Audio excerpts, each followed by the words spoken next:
Happy New Year. Happy 2022. Happy New Year to you too, Adi. 2022. Woo, 2022 is here. We did it. We survived it. We got through 2021 in a blur, but we got through it. Before we get that, let's just say hello to all our viewers. Thank you for joining us on our second episode. This is Perspectives with Adi and B. I'm Brandon. I go by B, and you are Adi Case, Adi BC, ABC technically, and I go by Adi. Yes. This is a new podcast called Perspectives. It's a cultural and entertainment podcast. Right now, we're doing a whole recap and reviewing of Sex and the City's new sequel series and Just Like That. So today we're going to be actually talking about episodes 4 and 5. In our first episode, we covered episodes 1, 2, and 3. So now we're going to do 4 and 5 today for you. But real quick, we're going to do a couple things. We're just going to quickly talk about the New Year's because it's all here. Hello, viewers. Welcome, 2022. Hello, and 2022. The third official day of 2022. I know, it's crazy. And then we're going to do a quick little kind of jot of what we've been watching. And then we're going to talk about episodes 4 and 5 for you guys today, okay? Mm-hmm. So my question for you, though, Adi, real quick, is since it is 2022, what is a New Year's resolution you have this year? French braid. Ooh, that's a good one. I know. So I know how to regular braid. I love how the French braid look. I just love the look of it. And here's how I knew I needed to learn. On Christmas Day, it was so fucking hot because Christmas here loves to be hot here on Christmas. I don't know why. And I was like, I'm not going to wear my hair down. So I said, Lisette, can you please French braid my hair? Like I was 5 and she was, and it's so sweet because she does it for me. She did a beautiful job. But I was like, I should probably learn how to do this myself. I did watch a YouTube video. It seems easy enough. So my goal is like the next time I want to do it with my hair, I will make an attempt to do it myself. That is one of my like 7 that I have. Tell me one of yours. That's a good one though. That's an attainable one because it's an attainable one. Yeah. Because this New Year's, every New Year's I come into it, I'm like, sometimes I don't think about resolutions, or sometimes I have these like lofty ones. But I've been thinking about like, what is one that I can proactively do? Practice Spanish, like with Duolingo app, and actually like, I want by the end of next year to be more proficient in it and just more confident. And I was like, this is something I can do. And it's something that I started last year doing, but I kind of fell off the last 3 months, and I'm trying to get back into it. I'm so glad you said that. Can I give you one tip? Because I've been trying to do Duolingo since COVID started. It was a weird reason to start, but whatever. Another thing that's helpful that I've started doing, because I did Duolingo, I try to do it every day. I kind of slip a couple of days a week, but I've been watching Friends in Spanish. If you find a TV show that you really like, that is one of the best ways to learn, because but pick one you're really familiar with. Like I'm very familiar with Friends, most all the episodes, especially the early seasons. Right now I watch it. I just change the subtitles to Spanish or I change the language to Spanish, but I do English subtitles just to kind of fill in the gaps of where I am. It's very funny. In some ways, a little funnier in Spanish, particularly Phoebe. And the guys are very funny. Janice is hysterical because Janice doesn't try to mock Maggie Wheeler. She just kind of does her own thing, even the laugh. But it's very interesting from an acting perspective and just picking up on different languages in Spanish. And then when I go to the grocery store, this is something else that Michael actually suggested, and it is helpful if you want to try this. Do you ever do self-checkout at the store? Yes. Change it to Spanish. Just change it to Spanish. It's a really simple, easy way to just kind of like, oh yeah, inserto tu tarjeta and like all that stuff. It's like, oh yeah, okay, I know, like, because it's something you do all the time, right? Or you do often enough to where you can kind of pick it up.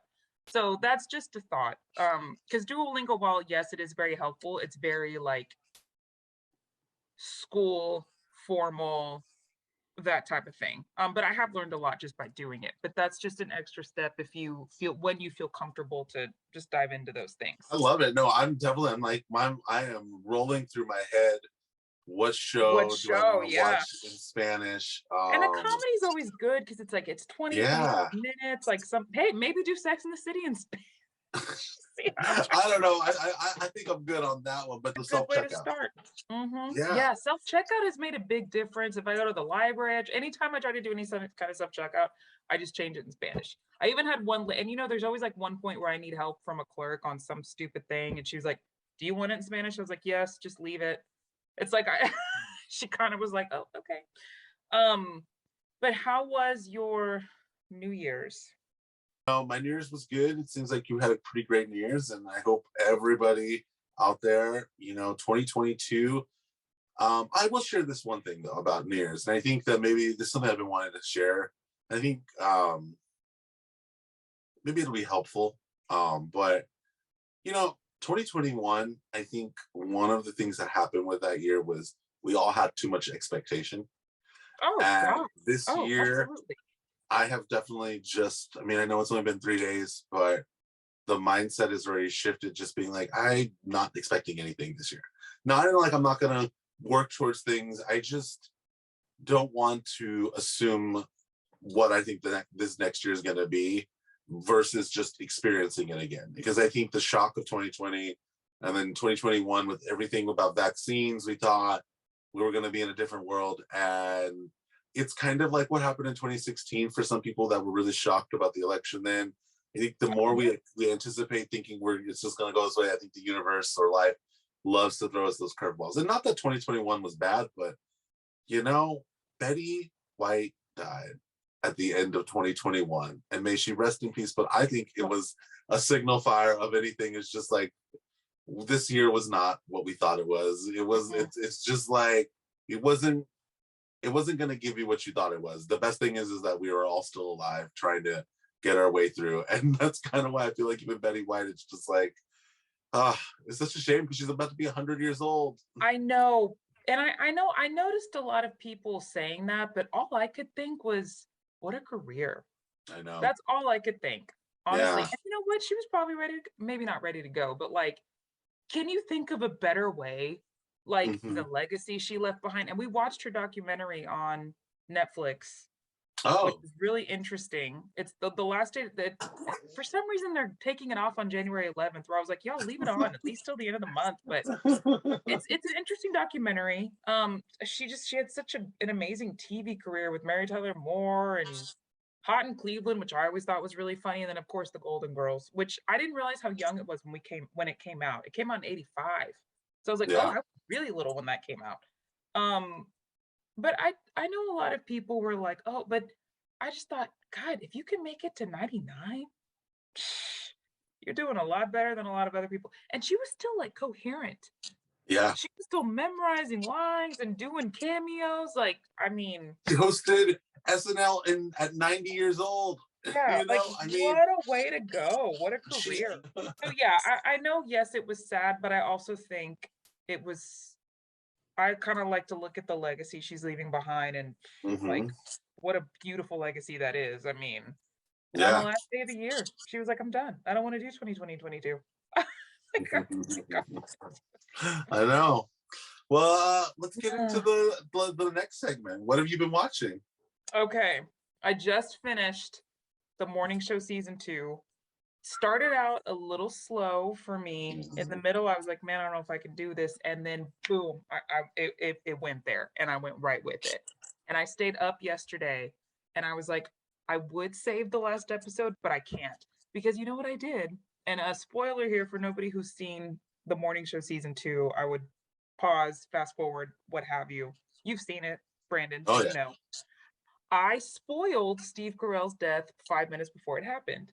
So what I do when I'm watching TV is sometimes if I'm curious about an actor or something, I'm like, okay, let me look this actor up, or let me see what the reviews of, just while I'm watching it, and boom, they were like Steve Carell's suicide, and I was like, God, I was like, shit. And then but the thing with me and spoilers is that I can read them, but when they happen, I'm still equally like, oh shit, that's like, I'm still like, oh. So that doesn't do too much, because I've spoiled just about everything. Like before I watched Game of Thrones, I completely knew almost everything that happened going into it. So it's like, But still, I was like, okay, I better just finish now before I do more. And it was a little hard reliving the COVID stuff, I'm not gonna lie. And that's kind of why I needed a break. Like I took like a day where I was like, can't do it today. But then it makes it all worth it in the end. And just they handled it pretty well because they're in New York. So Mhm. I think they did a nice job of capturing the chaos that happened in New York in the matter of days. I mean days. And like that frantic, like everybody has to go home. We don't know what to do. Whatever. And it made me think of that day here when the fucking rodeo was canceled. And I was like, oh, the rodeo's canceled. Okay, this is bad. And I mean, just that week, Brandon, was one of the weirdest. That week of what, like March 11th through 15th, that spring break week, a week that should have been fun, just kind of turned into this like, we're going home and we don't know when we're coming back. It was supposed to be 2 weeks. 2 weeks turned into 2 years. And then unfortunately, I watched and was very disappointed. I won't spend too much time on it in case none of our viewers have seen it. Being the Ricardos. Oh, you saw it? I haven't seen it yet.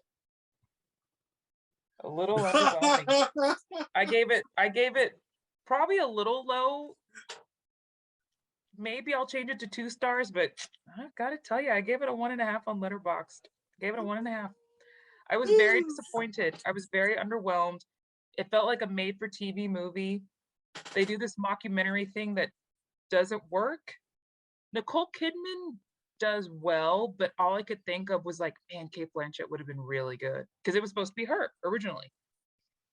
And Javier Bardem is just miscast. He's just miscast. He's not Ricky. He's too stocky and broad. It just didn't make sense. And what they cover, it's like, who cares? They cover the whole like her being a communist. And I'm like, I didn't even know that. Probably because it's not that important. Like they could, I don't know. There's just so many other things they could have done with it because there were parts of it that were interesting. The stuff in the writer's room was really interesting. Watching how Lucy worked and directed and the commitment she had was really interesting. But then there's this other bullshit in between it that's just like, who cares? Yeah. So I was very disappointed. J.K. Simmons and Nina Ariadna are just unfortunately wasted, particularly J.K. Simmons. Very big waste of his talent. So overall, I was very disappointed. I wouldn't recommend it. I'm glad I didn't pay to go see it. Like, it is definitely a streaming movie. It is a streaming movie. Like, do not spend money to go see that in theaters. Just don't. I mean, it hasn't really piqued my interest. And I love Nicole. And I love Javier. Too. Yeah. I like him too. Just at this, I was like, I don't know, y'all two probably could have been played by other people. But nonetheless, I was very, very disappointed. I was like, man. But that's where I have been.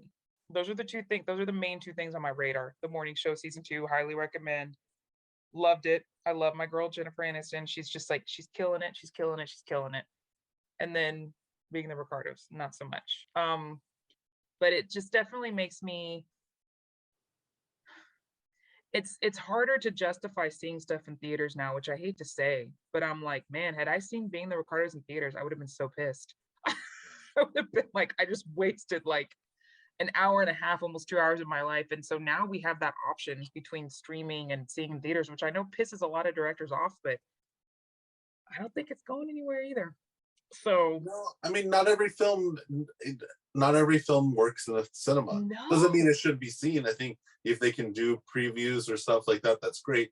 But movies are much more tangible and a more at your home, at your leisure. It means that like, I think cinema is the experience, and some people don't agree that it should be left for the big movies, but I think in today's climate and world, it's hard to ask viewers to want to go sit in a 2.5-hour drama in a movie theater where they're going to go and see the big flashy stuff, the things that are going to draw them. Even some big flashy movies are not getting audiences, and I think it really speaks volumes that people have adjusted to really enjoying watching movies at home. A lot of people have great TVs and great sound systems. You can enjoy it. You can pause it. I mean, the thing that I wish that we could have more movies playing in movie theaters. It's the one atmosphere where you don't have control over pausing it. And I do think That's that there is true. something magical about when you really watch a movie as like a forward emotion from beginning, middle to end. It really gives you something that I don't think you can really grasp if you keep pausing a movie. Like a Lifetime. Like if I like Lifetime, CBS, like that kind of situation. Yeah. What have you been watching? So first thing I'm gonna say is I've been watching. I don't know if you saw the movie or heard of it, Licorice Pizza. We have plans to see that this week. Okay. God willing. I will. Okay. No spoilers on it. I mean, I won't say anything spoiled. I will just say how I felt. It's Paul Thomas Anderson's new film, and Yes. I am a huge fan of Paul Thomas Anderson. Paul Thomas Anderson is like one of my favorite filmmakers of all time. This is a guy that's done The Master. He's done, Boogie Nights. I mean, he's done some really interesting things with There cinema. Will Be Blood. Didn't he do There Will Be Blood? He did There Will Be Blood, yeah. And Shit's crazy. that is a crazy movie. Licorice Pizza is his softest film, I will say. It is. There are shocking elements to it. I think he's not, I wouldn't say like a Darren Aronofsky, I'm going to shock you to the core, but his ideas and his weirdness as a director and filmmaker, it has shocking capabilities. And Licorice Pizza's most shocking capability is that it is about a relationship between a 15-year-old and a 25-year-old.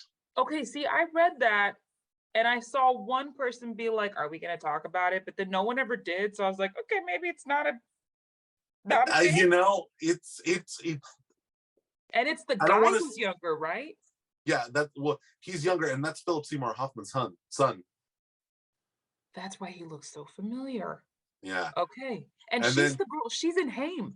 she's in Haim. Yeah, Haim, is that Haim? Okay, I love Haim. them, and I had no idea that she acted. I had freaking no clue. All three of them are in it, and they all play sisters. Like, because Paul Thomas Anderson is really good friends with them, and he's done a lot of directing their music videos, and he's really close to their family. Okay, well then there you And go. so that's the thing about this movie. It's so much on like a meta level. It is a movie about people growing up in show business, and not all of them are in show business, but they all live in Hollywood. And this is somebody that I think is very much focused on telling a childhood twisted story about what his images of what it was to be in the 70s. If anything, the things that are super great about it is it really makes you feel like you're in the 70s in the point of view. You're seeing the recession, the gas prices, like that stuff is really interesting. And I think that's why it's getting nominations. And she's stunning. She's so good because she's like, her character, the lines and the dialogue are not hard, but she does that thing. She's got that like Bridget Bardot cinema where the camera is letting her tell the whole story through the way she moves. And I think she as an actor, because she's so raw, not somebody that's grown up in the like live performance of acting, but has been a performer as a musician. So she I think had the ability to perform the character, but there was a realness because they really, all three sisters really seem like they play their relationship in life. Maybe it's a little bit hyper realized, and their parents play their real parents in the movie too as well. And I think they're from LA. Like those, I think three of them. Yeah. So let me ask you then, is that one that's worth watching in theaters? Yes, it's beautiful. And the soundtrack is great. I think it deserves to understand it. It has to be seen in the movie theaters because it's kind of like Once Upon a Time in Hollywood. It's that new kind of core cinema of just chill out, hang out movies. But the thing that is weird about the movie, and it makes you question, there's a couple things. There is an offensive character to Asian people that I do think is kind of uncalled for, and it does bring up controversy about him and kind of making fun of Asian stereotypes that I do think, it should get flagged. And I do think people that are triggered by that, there's a trigger warning, because I do think it is triggering. Like it's very in your face how they do it. And it makes you ask the question, are you doing this just to shock me? Or are you doing this because it adds elements? You, the viewer, I leave it to you to make that choice. But I want to acknowledge that because I do think the movie has its controversies, but it's not like blood and terror. And I don't want to give anything away, but the romance of their relationship, there's nothing that I would say outside of what makes it feel weird is the actual idea, what you're thinking about the whole time. You're like, this is just weird. But there's nothing that I would say is visually visceral. And that's the thing that I think that's what's interesting to me. It's like a taboo of how do you choose to feel about this? It's weird. It's a weird movie. I think it's like a subtle, weird film that is capturing a lot of emotions. And I think at the core of it, the reason why it works, and I do think it's much bigger than it's not just a movie about a 25-year-old and a 15-year-old fall in love. I think it's about Paul Thomas Anderson. Really, I think you can feel it as you watch the film. He is every one of those characters, and in many ways, this discourse of what he's talking about is about his emotions. I think as being a young person that maybe did have a relationship like this, or maybe has these feelings when he was younger or whatever, growing up in Hollywood. And I wanted to bring it up because I do think it's a polarizing film for that nature of it. But I guess it makes you ask the question of like, why do we need to watch this? Mm-hmm. And I don't know. But then yet it's beautifully shot, and there's a story there that I think is very. It's a story about love, but it makes you question why did you have to tell this story? But I feel like something like that age gap in the 70s probably wasn't that big of a deal. That is. I mean, now I think people would be like, wait, what? But I'm sure in the 70s people were doing that kind of shit. I agree. And I do think the thing that's odd about it is it's a woman that's older and the younger guy. And I think that is part of like, I do think that that's the reason why the movie exists, is because I think as a filmmaker, it's like he wants to shock you out of being complacent in your life. And I think that's why her performance is really good, because as you watch her character, it's never like she has to say it, but you realize that her character is stuck in life. And this relationship is getting her out of being stuck in life. And I think that is something that happens in a lot of people's lives. We develop new relationships when we're stuck in life because we need to meet new people. And I think that's a easy way to kind of segue into what we're going to talk about, because I think the next episode has a new relationship that is a lot about that.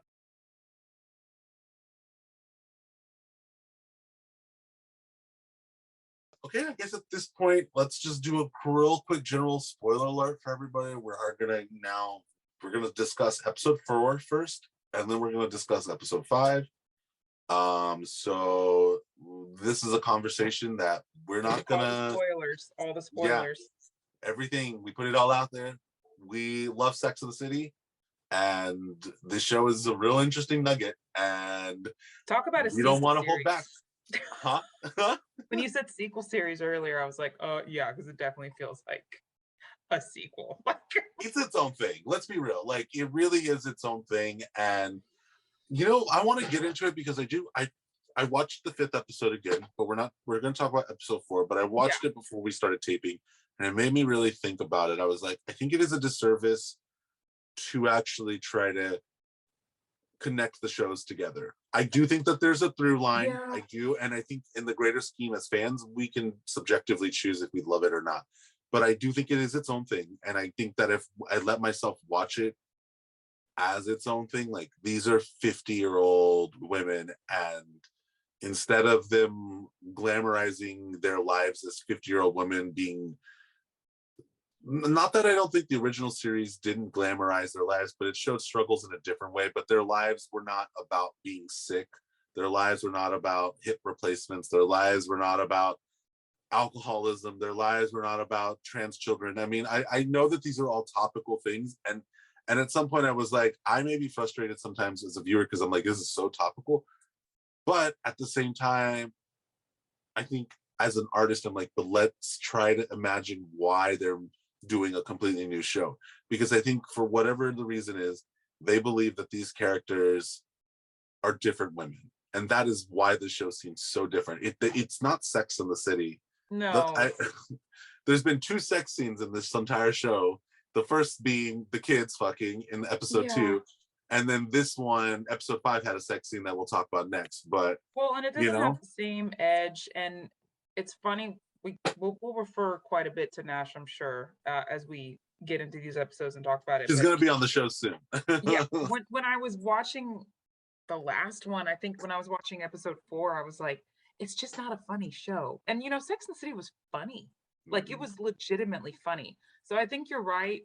Just taking it out, taking that, like, I want this to be what it was back in 98 to 2004. We just got to let it go. Because it's not. I mean, they're missing one of the core 4. So it already can't be. Yeah. And it's, to me, it's just, I think overall as a show, as a series, it doesn't work. Just to be completely honest. I'm invested in it though. I'm committed to it. I'm going to keep going on the journey with these characters because there's still something about it that keeps me coming to watch it every week. But does it work? No. Do I need to see more after this?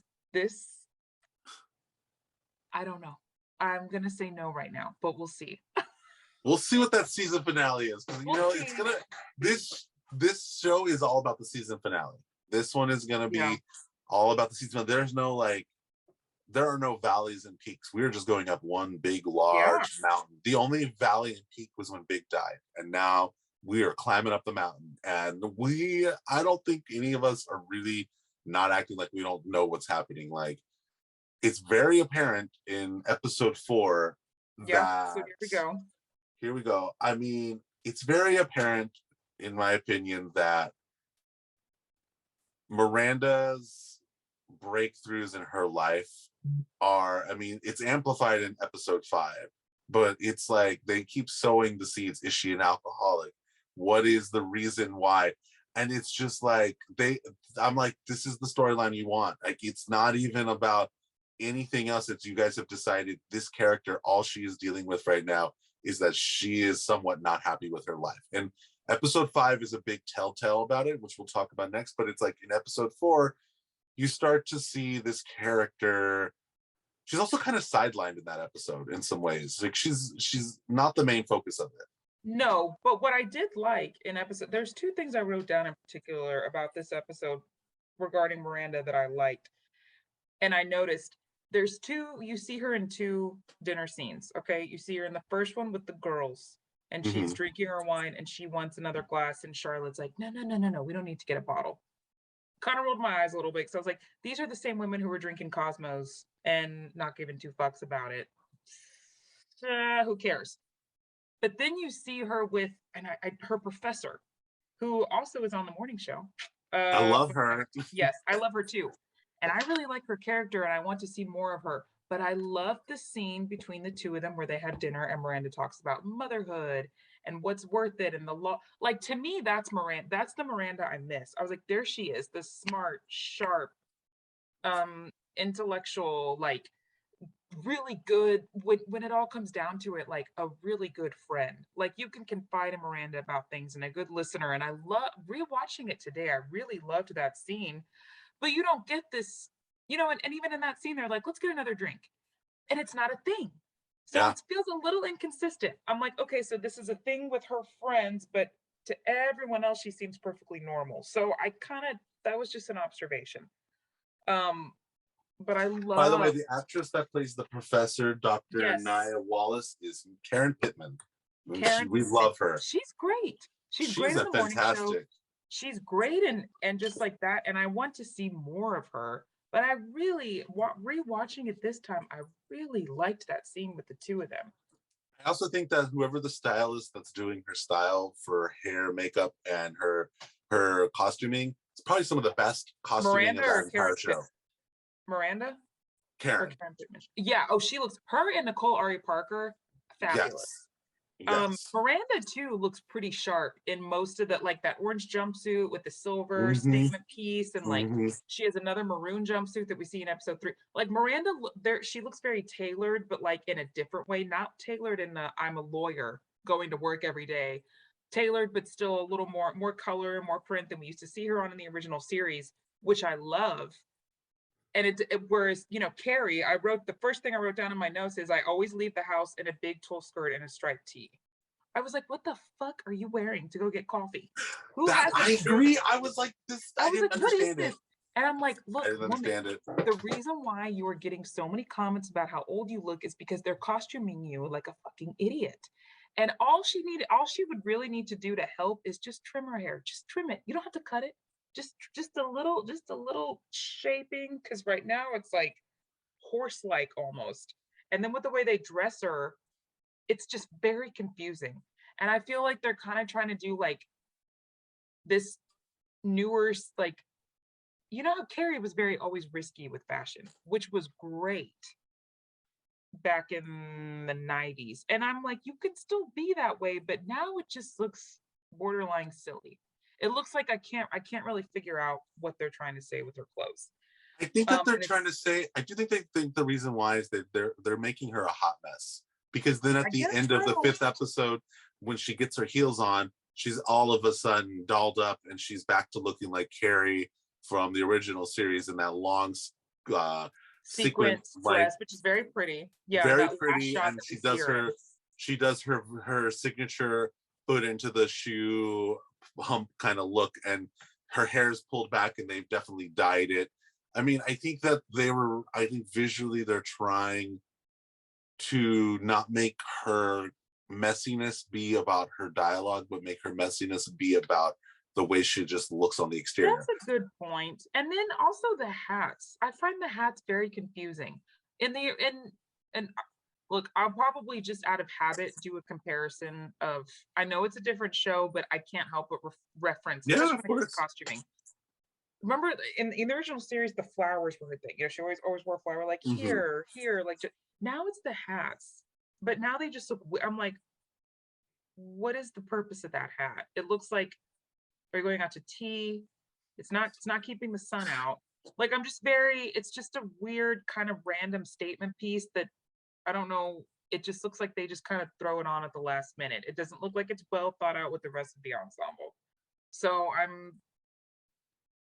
it's like the hat's becoming the new flower. That's what I wrote down. And so I'm wondering if they're going to keep that consistent. I think Charlotte, but I'm really digging Charlotte's storyline, her arc. I do too. I love it. It's the best one in my opinion. I'm not expecting it, but I'm really feeling everything, because when we first meet Charlotte, it's, you know, she wants so desperately to be a mom. That's a lot of her struggle in the character's journey, particularly through seasons 4 through 6. And then she gets it, and now we see her fully invested into motherhood. An Upper East Side mom, does the events, she does a lot of the event planning for the school, and I love that. And I love that she's kind of putting Harry in it too, you know, canceling his colonoscopy because they want to host this couple for dinner, and make sure you say this, and they can't be the only Black couple here, and just all of that stuff. But it's real. It felt real. Yeah. I think it's real for a lot of people that live in a life that their concerns are not about money.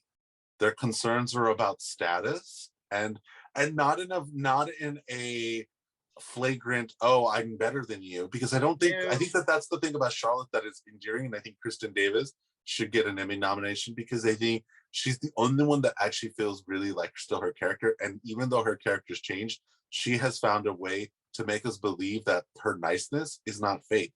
It's genuinely who she is. And as a 54-year-old woman, I still believe she would still be nice, even dealing with the fact she might have more age lines, or the fact that she's dealing with a trans child, or the fact that she, in that episode, it opens up with her literally ordering a colonoscopy while she's ordering coffee for her husband. She's all those things, and she's planning, and to have botanists show up at her children's school, and it's insane, because it all boils down to what I loved about her character. And I think it's the writing knows how to write her this way, which is like, not everybody in their world is always worried about money. And when people are not worried about money, they actually have more time to focus on their relationships. And Charlotte, if anything, maybe she may be a little overbearing, but she definitely cares about every relationship. And it's actually very refreshing, because something that's a through line with Carrie that I especially saw in the 5th episode. Carrie's a terrible friend. She's an awful friend. Yeah. Is And that what you were I gonna remember say? we used to talk about it in college.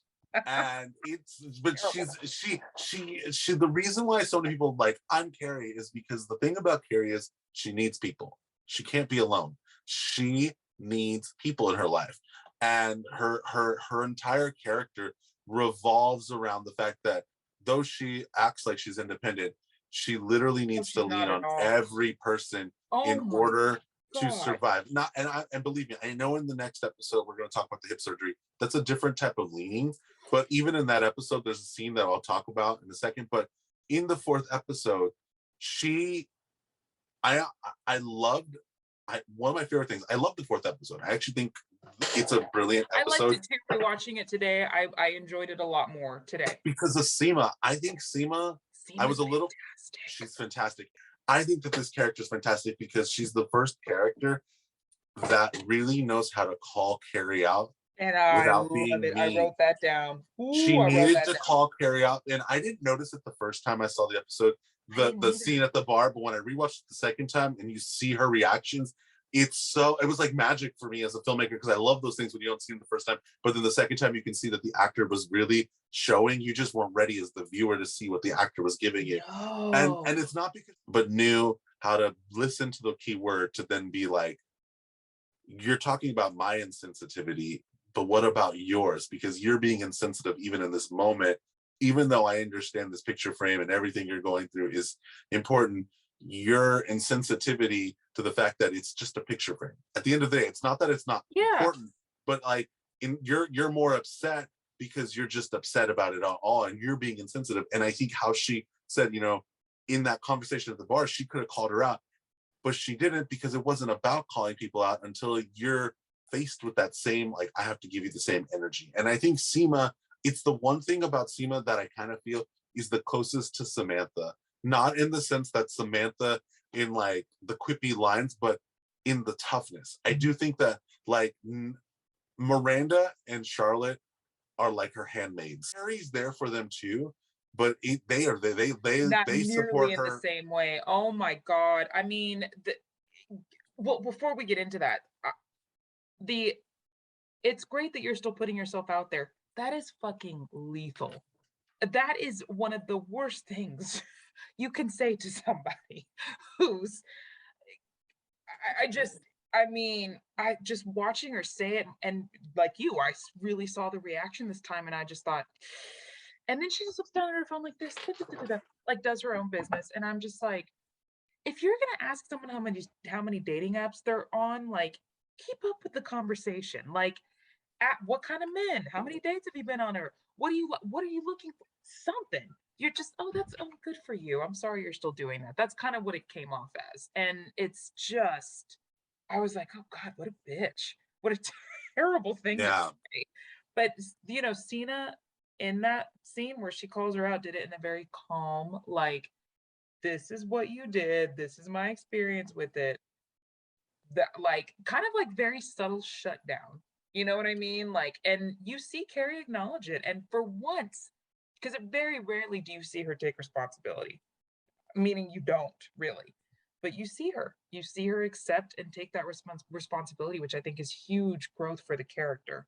I mean, then we get to episode 5 and it's a total other situation, but maybe not a big growth, but small step for Carrie. I think that the writers are trying, and I think that that's why Carrie is not, she's being rebuilt this show. I do think that she's the hardest one to like, but I think they intended it for it to be, because I think that in the other shows, she is the focal point. And honestly, she's not the most interesting thing in this season, but I don't think she's supposed to. I think what's the most interesting thing is these relationships with these women that they're developing new friendships in their lives. And I think that that's kind of why when Charlotte, I think Kristen Davis did that scene where she walks in and she acknowledges the Black woman to be somebody else. That like, oh my gosh. But instead of making a scene about it, she just acknowledges that, oh, I I did that. And then, of course, Harry perfectly. Who's reading the next? Did anybody read the new Zadie Smith album? Which I And loved. I love their relationships, and then Loved her reaction to it, and it wasn't like, yeah. It's the first time she didn't make it about her, because she has tended in this season to make things about her. But then it's brilliant because she knew at the end of the day, the reason why she's there was to support her friend. You know, she wanted to be there for her friend. And as soon as they were in a moment where she's put on the spotlight, she could show her knowledge of art. Yeah, and I loved that you saw the clip of Charlotte, the gallerina, the gallery owner who worked at a gallery for 10 years and who was good at it. She was a good art historian. She had a solid job. I mean, she basically curated that gallery for who knows how long. And you saw her work through art through most of the series. And the girls go to a lot of her art openings. She's always been very, very open-minded in that way. And I agree with you. And I even wrote that in my scene. In my notes, I loved that we get to see that little glimpse of her past life, but she's still so knowledgeable about it. And you're right, it did not come off as preachy. It was just very like, she's very cultured. She might be a little more of like, blue blood, grew up a little more conservative, you can tell. And even in this, kind of used to be a little bit of a snob. Yeah. But she changed and evolved so much, but she still has that I guess status to her, or that knowledge, that wealth, that cultural richness that you don't get to see her have those moments too often, which I really, really enjoyed. And yeah, I loved that it wasn't preachy, but that was one of my favorite moments. I loved that whole dinner scene. I just thought it was just beautifully shot. I love the friendship that's developing between her and Nicole Ari Parker, and I want to see more of it. I hope we do, because I'm like, okay, we're already like midway through the series. Y'all made this a thing, bringing this new character on. I want to see more. Like, she's kind of who I want to see more of. I do too, but I think that's what's happening.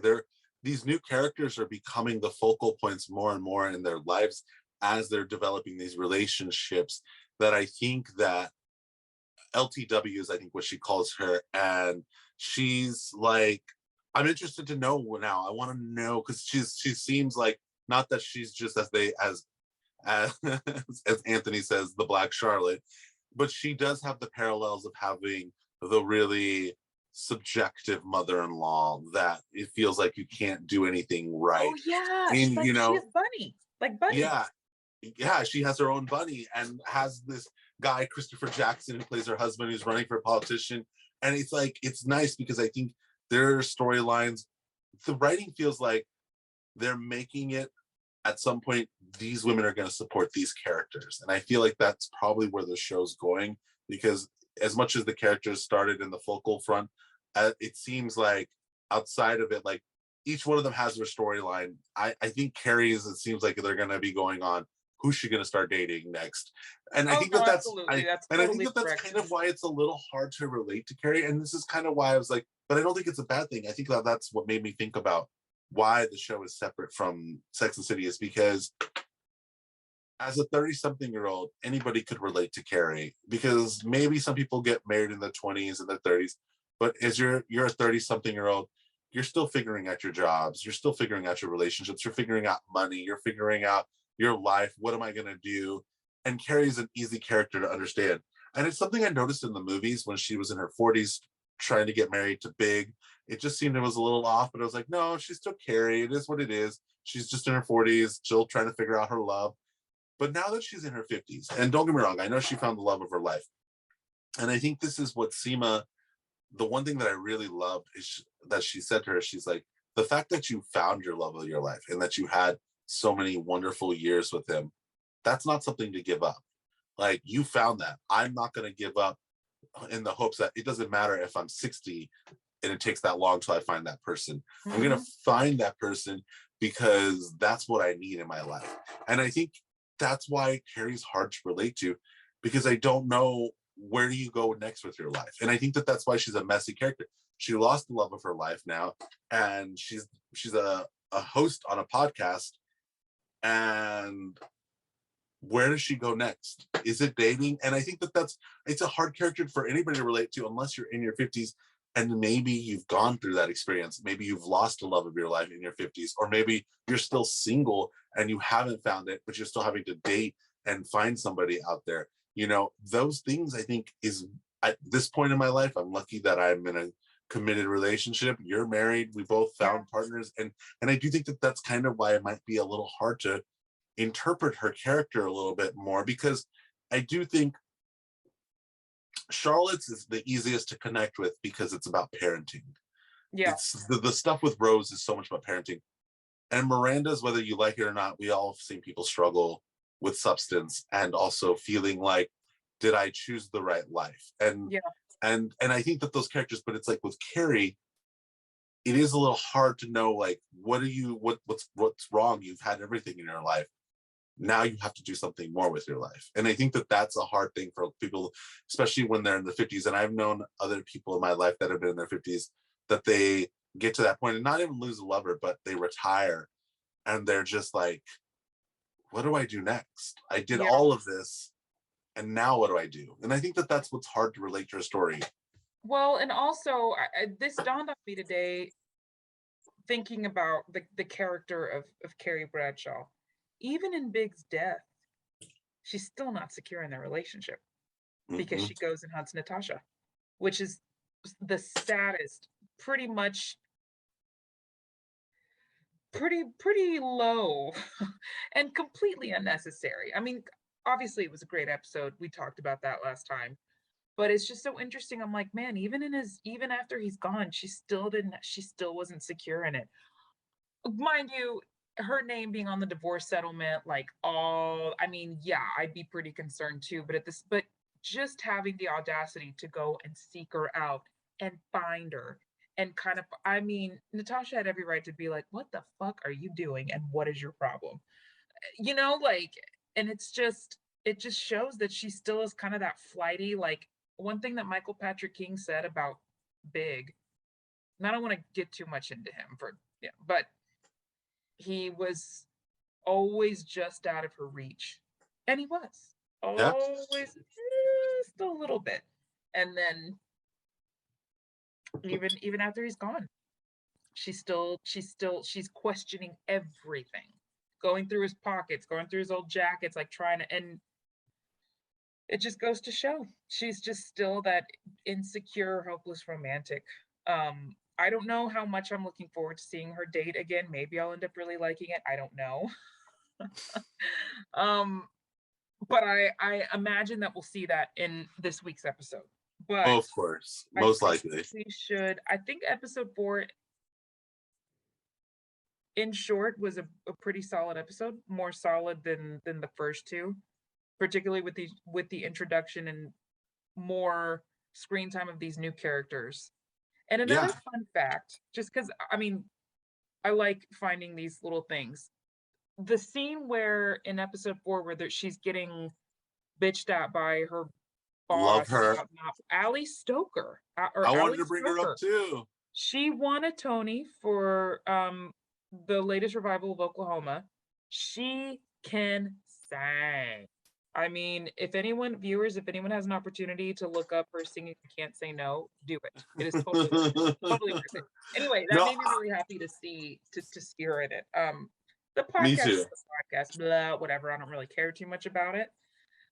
It's a through line to keep Che involved. Yeah, and oh god, I guess let's just get into 5. Let's talk about episode 5 because episode 5 was a lot. I didn't like it. I was not a fan, and I didn't rewatch it because I just couldn't bring myself to do it. I just couldn't do it.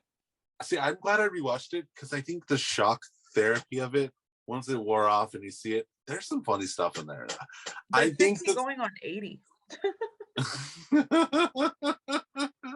They are 50 going on 80. I had a friend literally message me and was like, is she a grandma now? And they showed me a photo of her hair. And then at the very end, they were like, okay, they fixed her again. But it's not that I don't care with the hair. It just was so odd because it's like the way she is walking, but then it turns out it's more of just a hip thing that she needed to get fixed, which makes it less about them being old. But it's the first time I saw it, I was just like, we've never seen Carrie this way. They just keep knocking her down. And I'm like, why does she have a hip issue? Where did it come from? No one actually knows. It's like they just were like, let's just do this. It was a really weird. Anything else, I think maybe would have made more sense, but all of a sudden her hip just starts hurting. Like, I mean, that's it, right? Or did she fall? No, I mean, well, she said that she's been having like a back thing in the very first episode of the season, but that Big would rub her back and that it made it feel better. But that she's been having it. And then the doctor basically was like, it's a birth defect that you have had your whole entire life that is basically pushing out your leg, which is causing the back pain. And so that's why it's just like, it was kind of like a surgery, but like an in and out kind of surgery. An outpatient. She does say that he rubbed her back. Okay. Yeah. I do remember that. Because he was, I mean, when you look at the two of them, he was the old one. Like, remember even in the movie, he's like, you need to get glasses, and she just won't do it. She's like, no, I have yours. Like, I think Big just made her feel super young and could kind of like help her with those like fill in the dots of like aging and all that stuff because he had been through it and was doing it. And then now that makes total sense when you say that because he's not here anymore. So well, I think and I think that that's kind of the point. I think that this episode, they were trying to say, when you're in your 50s, you think you're going to turn old. I think that that's what they're trying to, and that's kind of why she's like, I was on the internet and I diagnosed myself, and it's just this, it's old lady, and they're like, no, you're 54, girl, and you're not old. You're 54. You got to take care of your body, but you go see a doctor and see what it is. Don't self-diagnose. And so, I think that that's what this show keeps trying to toy with. They're like, these women are not that old, but you want them to be old, and that, or they want them to seem like they're old, and they're trying to break free because. I guess the thing that was the most shocking in that episode that really kind of was the whole peace scene, and I think we should just talk about it because I did find it big gross. Like I found that aspect of it gross. Like I could have gone. I didn't need to see that. I think they could have maybe done it a little more tasteful to where maybe like, I have to go to the bathroom, I can't get her attention, and maybe just give up, or maybe film it from here up to where we know what's happening, but we don't see it necessarily. That's just me. But I'm just really, I just found it gross. Like overall, I felt like I was watching a Real Housewives of New York. That's the shit that those women do on Real Housewives of New York. So it's just, and I'm not trying to sound, prudish or whatever. I just found it gross. Just that part of it. I'm saying they could have done it, just maybe do it in a less obvious kind of way. Like I don't it's not the act of what Miranda and Che, two people of consenting adults choosing to get off, that's gross. But it is gross in the sense that just the whole vibe, it's just like you were so, I mean, it's why she literally dumps the booze, because she does have a drinking problem. And maybe it's not she's an alcoholic, but she's gotten so away from her life that in that moment, she's not thinking about anybody. She's literally thinking about just herself. She's forgotten in the moment. It's like, what, been 10, 15 minutes since they got there and they're having shots and they're lighting up. Look, I mean, I smoke cannabis, ain't judging about that, but you do have somebody that's lying over there asleep and you're doing shots and you're smoking. Like maybe have a glass of wine and read a book alone. Don't. Yeah. And it's like, it was just like, it's in bad taste even in, and I think that at first I was like, because I was listening to Carrie, because there are moments when you're like, God, Carrie, okay, I get it. She messed up and you're just acting like you weren't there for me. But then at the same time, she's upset not because of the fact that she's covered in pee and that she spilled it on her own self. It's the fact that like in those moments, she sees that Miranda has issues, and that Miranda, that scene though, I love that scene between the two of them after Shay leaves, because I think it's an important scene, because it justifies, as much as we may not agree that maybe Miranda wouldn't be, I don't know, I always thought she seemed like she was a straight character, but I know Cynthia Nixon is a queer person, but it made sense as soon as she said it, and I really felt like the actor believed that the character felt this, that and you kind of, it makes you rethink about her whole entire storyline through the original series with Steve. And there are a lot of times she's trying to get away from Steve, Oh but no, there are. Nash brought that he up too. he brings her back because he's charming, and she chooses the charm even in the blatant face that she knows she's not happy, because it's not about Steve. It's the fact that her entire life, Miranda's been a character that would rather choose to bite her own tongue than sometimes find enjoyment in life. And I think that that's why it's like she's at 54 and she looks like she's having a woman with a nervous breakdown, because she's literally realizing, I think that that's kind of why she's letting her son have sex in the house. I'm not saying that she can't be the cool mom, but it doesn't look like she's happy about it. She just, No. it's another example. She bites her tongue in the moment where it's like, girl, you can just tell this girl, You get can the just hell tell out of them my to house. go and tell home. Go to your, son, like, you're where are your 17. parents, girl? Yeah. Yeah. And so just to clarify, just for our viewers, I just found the peeing part gross. Simultaneous sex scene, have at it. Totally fine. But just I didn't need to see her pee. That's what I found gross. Like, just didn't need to see it with the bottle, all that stuff. Just so everybody knows. But I think in some ways, and I'm hoping that maybe the show goes this way and calls it out, it's like, yeah, you shouldn't be repressed, but letting it all hang out no matter what can be unprofessional. No, And that's, it's and like, I think that there's some unprofessional tendencies. It's like, you're at a funeral, and regardless of whether you think that kid's there or not, you they should were be smoking pot. Yeah. I mean, and I love pot. I have no issues with it, but it's just like, you're at a funeral on the street with some kids you don't know smoking pot. No, Like, that's it's just unprofessional. It would be different if you were at your buddy's funeral and it's whatever, but you were at your employee's funeral. And I just think that it's not that I don't think we shouldn't have let people run their businesses the way they want, but there should be, I think, a little bit of a standard. And if I were an employee and my boss, regardless of, like, my best friend is having a crisis, if my boss was fingering my best friend in the next room and I just woke up, I would be kind of annoyed with my boss, to the point of be like, that's unprofessional. It doesn't matter. I Like, would be if too. you and Miranda are helping out, you're in my house Mm-hmm. and I'm on drugs, and you didn't think at once, because Miranda, that's why she gets chastised. But Che's just like, as much as like, oh, I gotta go. It's like, girl, I mean, they could have understood maybe like their own responsibility in that moment to be Yep. like, I'm at my employee's place, but they don't make that character. And I think that maybe in the next episode, I'm hoping it's acknowledged, because I think it's not that she needs to like chastise, but Che has been a loosey-goosey character. And at some point, I think it's like, you can be loosey-goosey in your persona, but there is a level of professionality. They're just doing too much. They're doing too much right now. And it's going back to really quickly, because I wanted to comment on what you said about when Miranda says that she's been miserable in her marriage for a long time, and Carrie's like, I didn't even know. And in my head, I was like, well, of course you didn't, because you probably never asked how anybody else is doing, because she should have sensed something. But also, I told you I recently rewatched the first movie. Well, Steve cheats on her. Yeah. And the girls, Miranda has no support. She has none. All three of them are like, are you sure you want to leave him? Anyone can do it just one. She has no support. And it was really, maybe because I just got married and it's still fresh for me. But just watching it, I was like, no, this guy cheated on her. Just be supportive and be like, hey, whatever you want to do. If you want to leave, we'll be here with you. It's okay. Like, they almost made it seem like she wouldn't have a shot in hell if she left Steve. It's really fucked up how they treat that whole situation. And I had a huge issue with it this time, watching it now.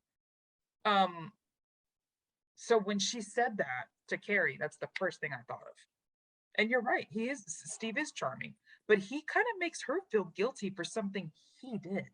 And it's really, really fucked up. When they're in therapy, he's like, yeah, I broke a vow. But what about the other vows? I'm like, whoa, whoa, whoa, whoa, no, no, no, no, no, no, no, no, no, no, no, no, no, no. Like, no.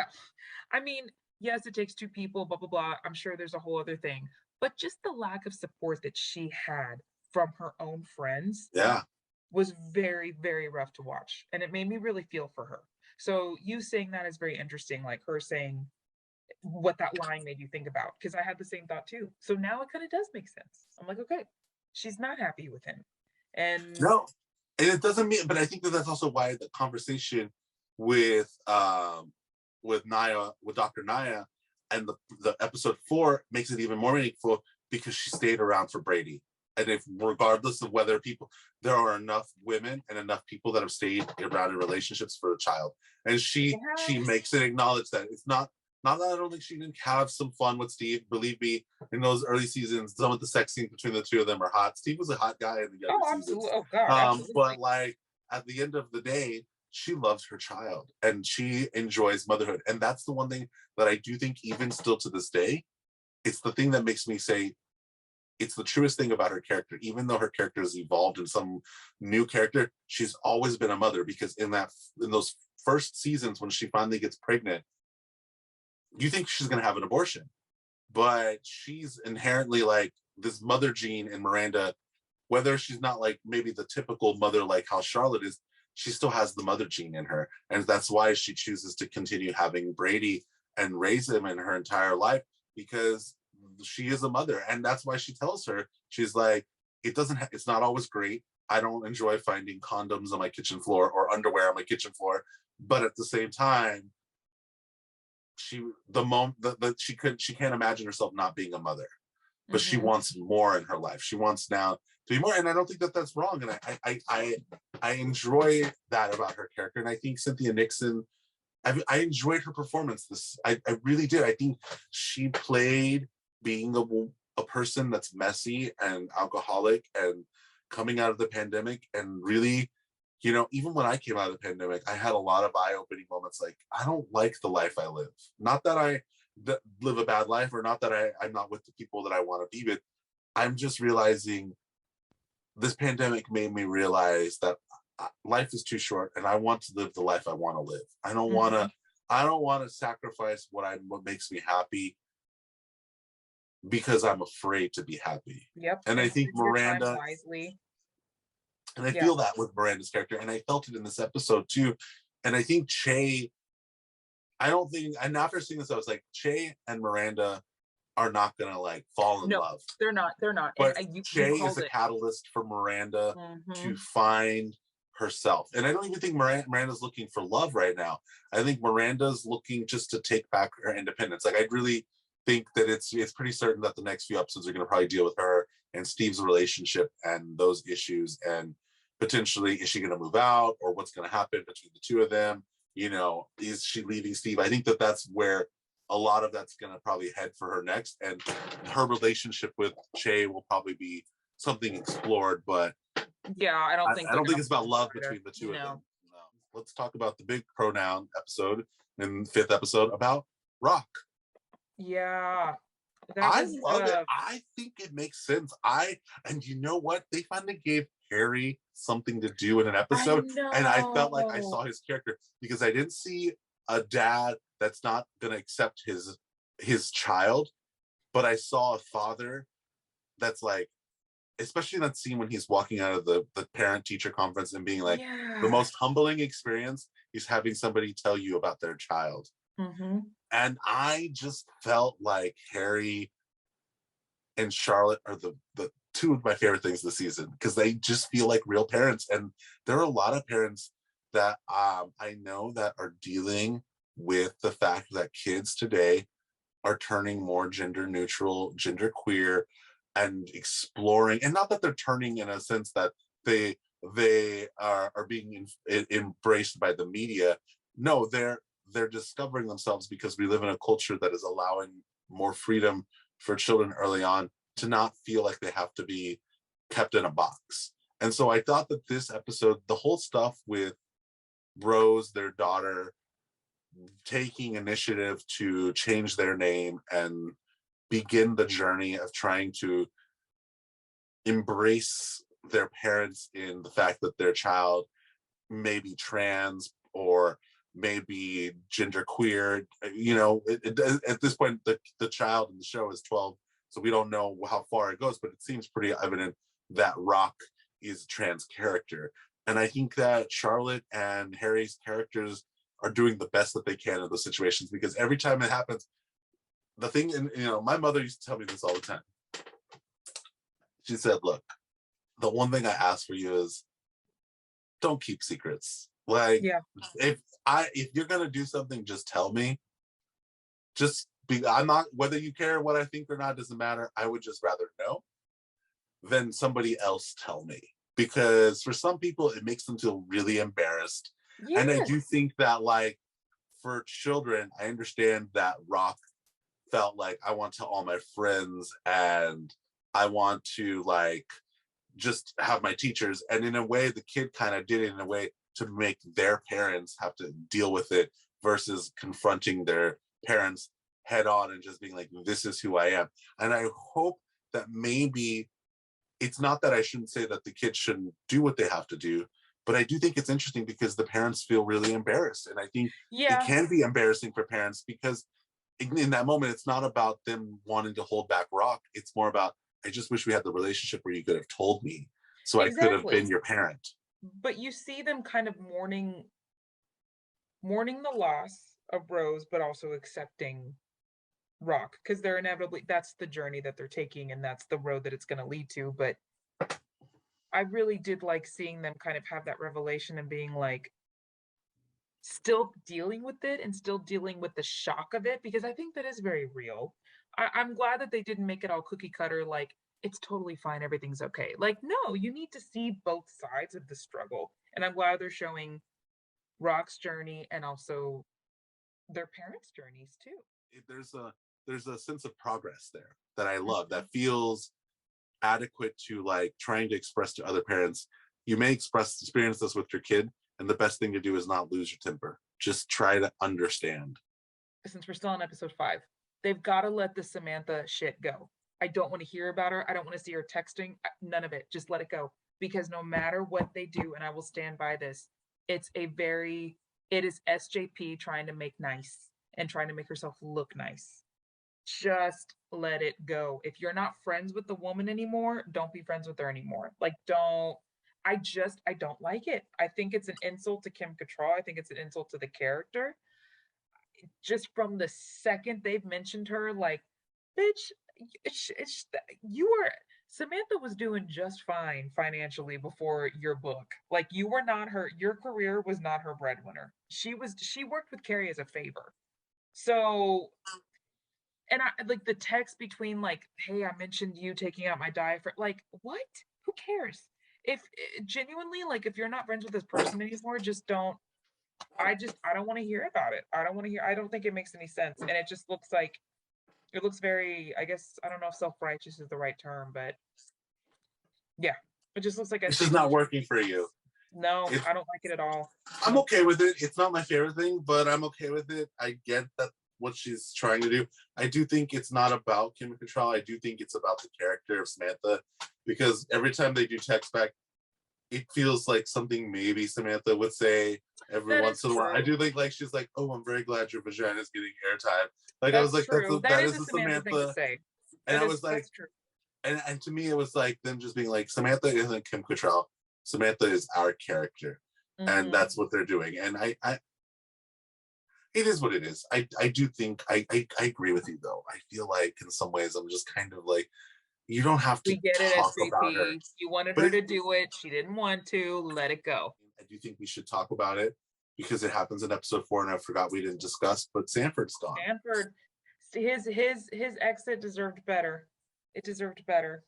I think that if they're gonna do the show Onward, then they need to address it. I think that they just decided to make him leave in a way that I agree. I think he could have done better, but I think that they decided that this would be a funny way. But it just was like, okay, so he's off in Japan hanging out with a TikTok star. I think if they were gonna do that, I don't think that they needed to talk about Anthony getting a divorce. I don't think so either. I don't think that. To me, I was like, Stanford doesn't seem like the type who would. That's not Stanford. Like, I don't know. Yeah, Stanford doesn't seem like the type to get a divorce. Like, he was a hopeless romantic. Stanford was. He really was. So they kind of made him into this, almost kind of like, bitchy, kind of like, I don't want anything to do with you. And that's just, Stanford always had a good heart. He was a really good friend to Carrie. You saw him in a relationship with Marcus, so he's capable and like likes being in a committed relationship. But him and Anthony were just a bad fit from the start. I never agreed with that pairing. But I'm with you. I think if they were going to let him go to Japan or China, whatever, just let him go there and don't talk about the divorce. Yeah. Or maybe just say like he's gone for a little bit, he'll come something. It Yeah, felt and really kind of you could have said we're having issues, so we're on the separation. I just think saying the divorce, it felt too like I was like, you guys are doing this because I think at the time the reason why they did it is this season would have if Willie hadn't gotten sick during the third episode and couldn't continue forward, I think this season was going to be about Anthony and Stanford. They probably were going to get a divorce and break up. And I think that would have been a really interesting story. But because they didn't, I'm like, you don't need to force it into the storyline. You could have just said that they're separated and they have issues and he's off in Japan. And we would have all been more like, well, that sucks, but it leaves room for the character. Because the only way they can obviously acknowledge it now at this point is that he has to die at some point in the narrative if they continue onward, because there's nothing you can really do that's going to justify even a divorce at this point, because it's all going to happen off screen now at this point. You know what I mean? Like, it just doesn't. I think that they got put into a corner. This was the best outcome that they had, and it wasn't the best writing. I definitely think it wasn't the best writing choices, but they did what they could do. So do you think it felt rushed because it's like, oh shit, he died? Like, his death was a huge shock. So maybe that was a result of them like rushing through, like, fuck, we don't know what to do. Okay, let's just write him out. Yeah. I think that's what they did, and they wanted to still keep the story beat, which was a divorce was on the way for the two characters. Because I agree, even from the get-go, even in the second movie, is that when they get married? I think is the second movie. Yes. And I remember just thinking, so bad. This pairing is just so off. My cousin Nicholas Rodriguez, he's a wonderful singer and an actor. He's actually in the movie. He plays one of the gay chorus members in that scene. And he's on Broadway right now. He's in the new Company. He's an ensemble member in Company on Broadway. That's amazing. Yeah. Give a shout out to Nicholas Rodriguez. Yes, I love it. Yeah. So go Nicholas. I know, right? But it's just like, I was okay because even I was like, oh, they're gonna get a divorce. It makes sense because their characters never seemed like they were gonna go the distance for forever. But I just would have rather them, because I love the idea. Like, I love when Carrie discovers the note and she looks at it and she reads it, and then Anthony shows up, and I love her line. She's like, "Who does he think he is? The long lost Bronte sister?"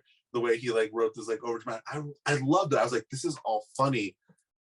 And I even bought the whole, like, once they showed the TikTok girl, I just didn't need to hear, oh, now we're getting divorced. I felt like that was pushing the story. Like, you could have just said, and now we're separated because we have to think about our relationship. And I could have been like, okay, it keeps room open, but saying divorce, it so writes him out of the story now. It just makes Stanford feel like he makes no sense.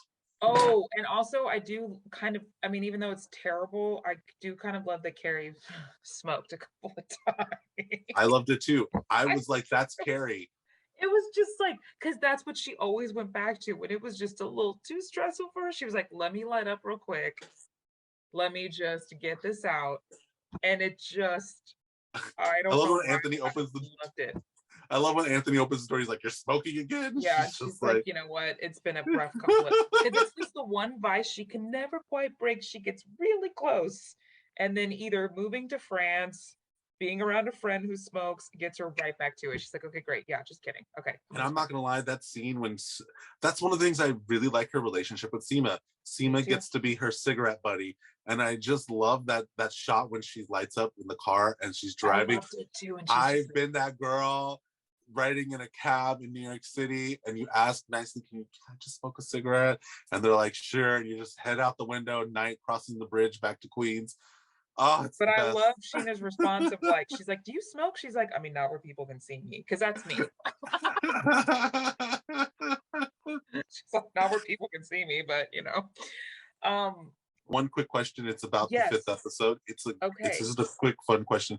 Girl, have you ever drunk Amazon and bought shit that you didn't realize you bought? No. I've never done that. I didn't even know that that was a thing. My thing is early morning shopping, right? When I wake up and I'm Mm. not quite ready to get out of bed, that's when I do my best work. See, Like 3 my a.m. best things. 3 a.m. Might be my Amazon time. Really? Sometimes I'll wake I've up if I never go to the done that restroom and then I before. come back and I can't go back to sleep, or I've been smoking and I'm just like laying there and Chris is asleep and I'm just a little like stoned and I'm like, ooh, I just want to buy this. I'm like, I got no filter. I'm gonna get it. Yeah, I've never done that before, but I love it. I've never drunk Amazon though. I've never done that. Never Yeah, really I like. haven't either. Like I mean, I use Amazon for really like practical everyday kind of shit. I don't really get like too much fun stuff off there. It's like printer ink or maybe just like something like it's more practical purchases. Now Nordstrom, I can do some damage. I can do some damage on Nordstrom. Like maybe one day I'll drunk Nordstrom order. I don't know, but it's like yeah, I've never done that. I had no idea that that was a thing. And it used to be, when they talk about Amazon in the original series, it's all books. It's all books. It's all And books. now it's like all kinds of shit, which that shows how much we've evolved. And I also did want to say before we get into our predictions is I think you're right in that this is a few years into the future. It just feels like it's a few years into the future, and I'm okay with that. I'm okay with it. Um, they've addressed the pandemic enough to where, and they've kind of established this environment in this world to where it looks like it's gone. And And I like it. I'm okay with it because Mm. honestly, rewatching it on the morning show that was enough for me. I was like, okay, this is like reliving the really tough shit about it. But I don't mind that it's a little, I don't think it's too far down the line, maybe a year, maybe two. But I definitely think I rewatching episode 4 today, I was like, yeah, I think Brandon might be right. Because I think Charlotte has a line about, oh, it's something during the pandemic or we lost a year because of COVID. So it's like, yeah, in their world, it's done. And even in episode 5, when they're eating or they're out and they're even at the doctors, they're at a hospital and nobody was wearing masks. I mean, one thing I did want to bring up that I thought was hilarious is when the woman gives Carrie the what is it, the little vibrator ticket taker that you get at a restaurant. And I loved her. She's like, am I at Applebee's? Yes, I that's love what that. it is now. Oh, it's for sure. Oh, I For know. sure. Yeah. And I mean, That's what it is and now. to me, it was like, it is totally in the future. Like, and what bothered me in the beginning, Scanning a menu. of the season, the first episode, I was like, it's weird. Now after Omicron and all this crap, I'm kind of like, I don't want to I'm see it. Do not creep up in my media. I don't want to see it. I don't want to see it. I don't want it. I don't want it. I don't want it. yeah, and it's nice. It is refreshing with the show that it's like, you know what? I'm glad that we're aspiring to a time that we can hope that we can be out of this pandemic, because they do refer to it after the pandemic in the show. It's like even in the 5th episode, I don't know exactly what line it was, but Carrie said, after the pandemic, and I was like, they are. It is like definitely.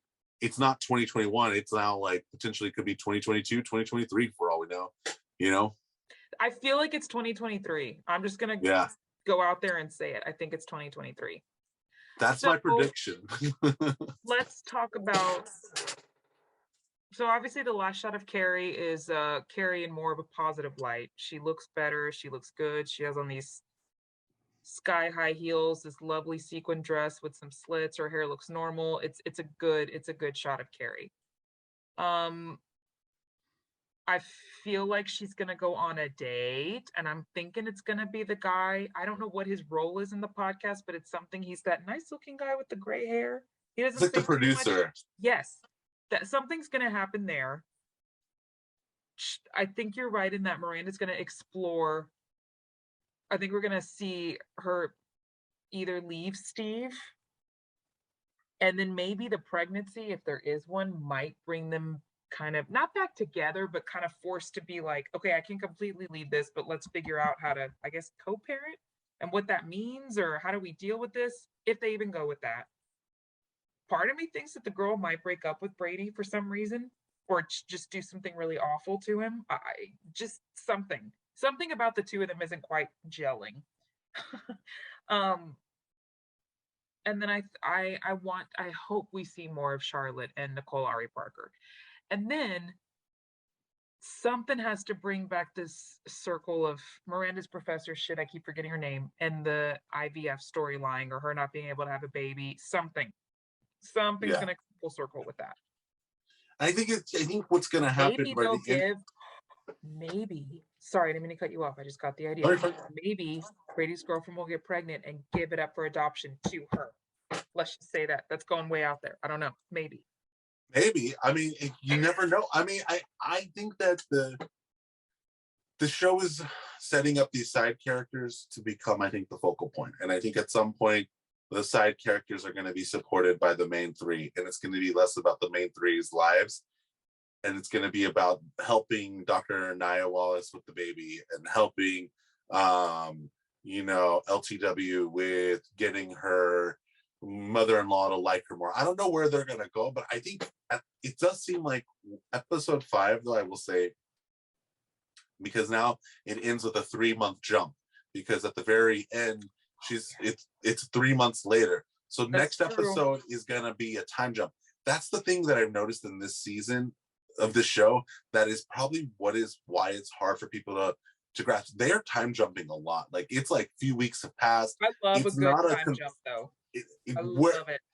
And whereas the show used to be a certain season, it was like, this is the fall season, this is the spring season, this is the summer. And that would be like how they would set up the fashion, the narrative, and it would be contained in Sex and the City, usually around a specific season. This show, it's like, yeah, time is jumping. And I love that this 3-month jump, because I think these first 5 episodes is all about the death of Big. And I think we're going to see more of Charlotte and Harry really dealing with, not dealing, but processing this change. And accepting. There we go. Yeah, going on this, continuing the journey of this. Yeah. And I think she'll lean into Nicole Ari Parker. And I think, also, yeah. But I think, you know what might happen with Nicole Ari Parker and Charlotte? And sorry, I didn't mean to jump in right away. No. I think they're going to go into business together. I could see them come up with something, because I think something that they're alluding to with Charlotte is that you're more than just a mother, and you should go do something with your life again. And I think that it's something that's like the seeds are being planted, that like, you don't need to just be a stay-at-home mom. Your kids don't need you 24/7 anymore. No, they don't. And that's why it's evident that Rock is picking their life, and Lily at this point is a functioning adult in a young 17-year-old's body. You know what I mean? Like, they're ready. They don't need, and I think that that's kind of what's going to happen. And I still wonder if Harry's going to have some type of health scare or something like that, because I know he was just getting colonoscopy, but I do wonder if like that's going to be a part of the story. I don't know if it's just going to be about Harry and her accepting, but I do think something with Charlotte's going to be about, what's your next career, Charlotte? And I feel like LTW is going to be a part of helping Charlotte do something with that. I like that. I think that's a really interesting and pretty accurate theory. I mean, especially because now LTW knows Charlotte's history of art and her knowledge of it. And I think she kind of surprised everybody with that. And it's probably not something that she talks much about with the other moms, because they're too busy planning stuff for the kids.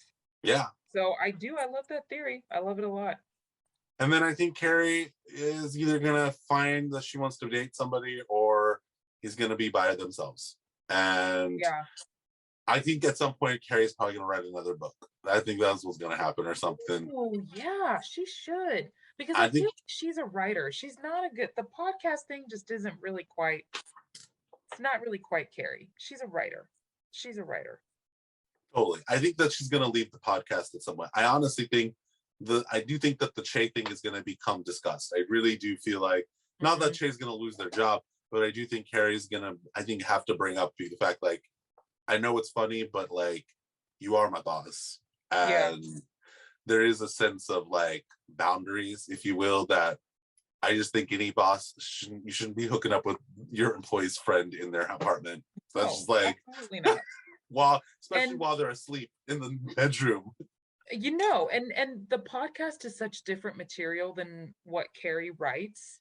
She's not one to write about you know, she even said once in the original series, when I do write about sex, it's just words. Because that's exactly true. I mean, she wrote more about relationships and love and just kind of the ups and downs of all of it. It was never, whereas that the podcast is a little more like a little edgier, a little raunchier, a little more outspoken about sex, and that's just not her. So it's not it's not working for her. So I think that's going to be a natural progression when she does inevitably leave, because I think you're right. I don't see her lasting too much longer on that. Yeah. No, it's gonna. I think she's gonna date the physical therapist in the next episode. It's probably be about that. Really? And I thought he was gay, honestly.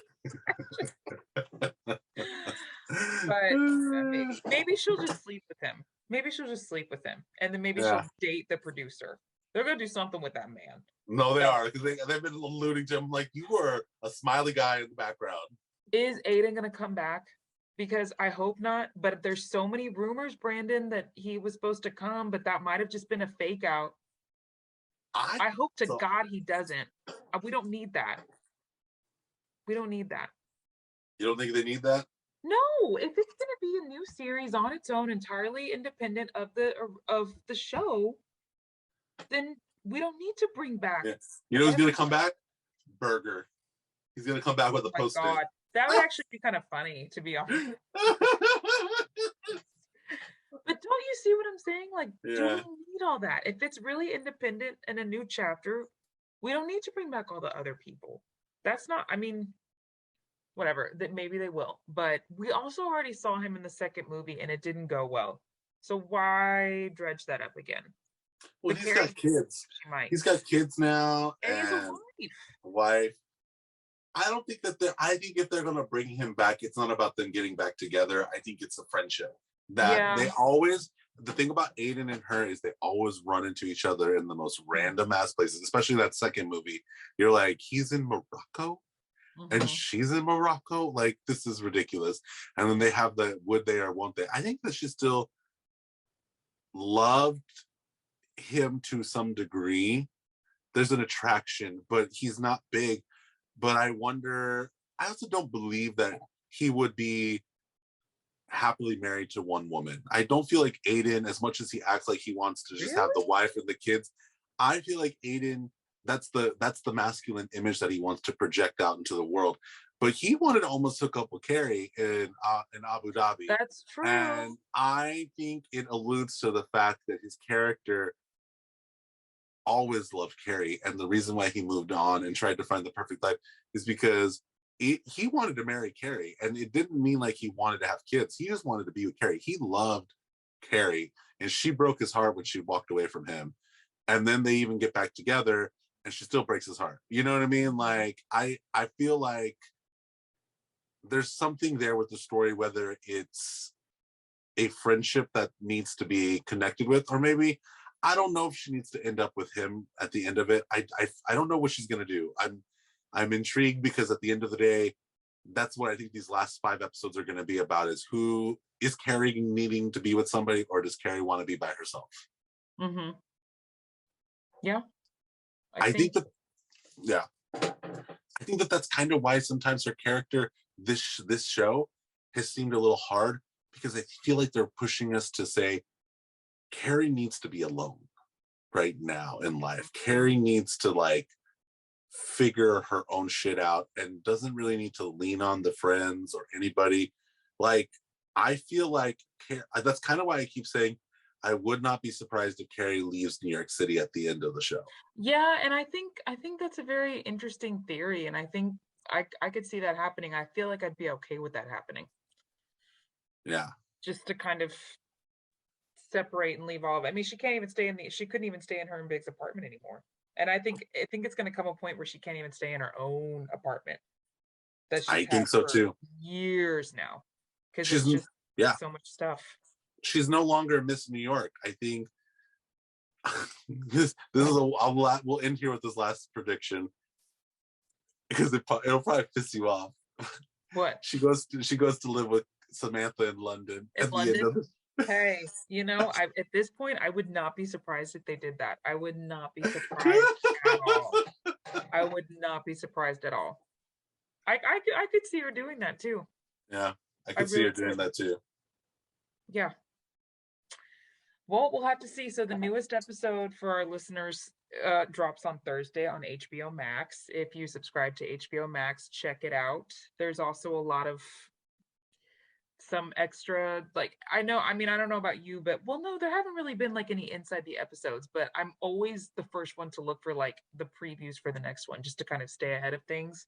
Yeah. But yes, the new episode will drop Thursday. There's 5 more episodes left. I've read that it's going to be a total of 10 episodes. I don't know quite if this is going to be a mini series or if this is something that they want to continue, but we'll see. I think it comes down to ratings. I really do think. I think. And so far, they haven't been great. They haven't been great. They haven't.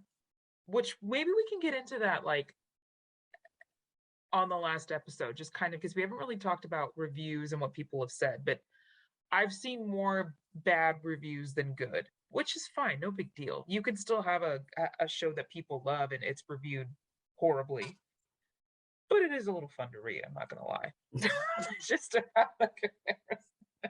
What was the podcast you said you were listening to the other day about? You said that. The rewatchables, which I really, really enjoy. My husband got me turned on to it. I actually listened to Father of the Bride today, and it's great. I highly recommend it. It's just, I mean, and then we started listening to Goodfellas the other day. We listened to Legally Blonde. They go into like how the movies age. They do a little bit of like recasting, if they could recast certain parts, who they would be. Just what stands out in the movie. It's just it's just fun. And they have a ton on there. I'm thinking about diving into Mrs. Doubtfire next. I almost started that one today. And you said that that you felt like what they said in the quote about that you felt like the new series was kind of yes. That quote, because I sent it to you today. It was, I think her name's Amanda Simmons, because somehow Sex and the City came up on the Father of the Bride podcast.